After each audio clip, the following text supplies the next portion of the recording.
Motivating staff actually isn't as difficult as you think it is. There are a number of techniques you can use to learn about the staff. You've got the quadrant where you've got tellers and askers, emotive and non-emotive, and you learn, and each square then breaks into squares again, so the noun becomes an adjective. You have to know where you are in that. You then have to learn how you relate to people in different sections, because if you're going to motivate somebody, you've got to understand them. You have got to be able to, I suppose, the slang, the parlance, the street language will be get on their wavelength. If you can get on their wavelength, they'll relate to you. You've got to be able to build them up when they're good, but equally important, without upsetting them, without it coming across personally, or as being personal. You've got to be able to pull them up when they're not good, so that they accept it. I'm a great believer in free-flowing staff management, not in, for example, having an annual assessment on the 31st of August every year because you do.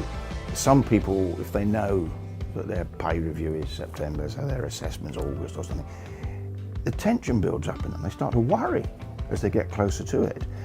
That's no good to man nor beast, and they won't do a good job for you, which is what you want for your customers. And so I'm a great one for it appearing that things have happened by accident, that I might have 2 or 3 things in my head that I want to mull over with a member of staff. You don't do anything out of the ordinary. If you're patient and you're observant and you talk to your staff in the course of working with them, which you should do anyway, something will happen within a couple of weeks that gives you the opportunity to raise what it is you're raising, and you do it in a very casual, gentle way. Winston Churchill said some of his best throwaway lines have been thought out months in advance, including the lady asked, the drunk and ugly one, and he waited for the opportunity to use them. It's that theory. So you know what you want to discuss with this member of staff, and you just wait for a window and drop it in gently. They will then, of course, just well, I'm not employing people anymore because I'd be sassed now, wouldn't I?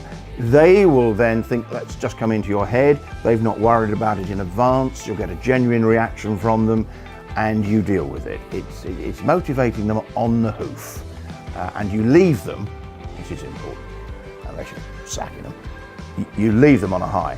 You leave them believing that there was a problem, but you know they can cope with it. You know they can beat it. And then they go away, and 9 times out of 10, they will cope with it. They will beat it. They will manage it. But this sort of ritual, it's like, at times, of course, you have to sit down and have management discussions. But again, I'm not a great supporter of them.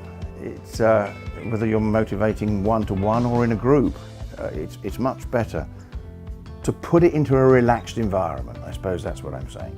That people who are relaxed tend to absorb more, tend to remember more, and tend to perform better. Back to cricket.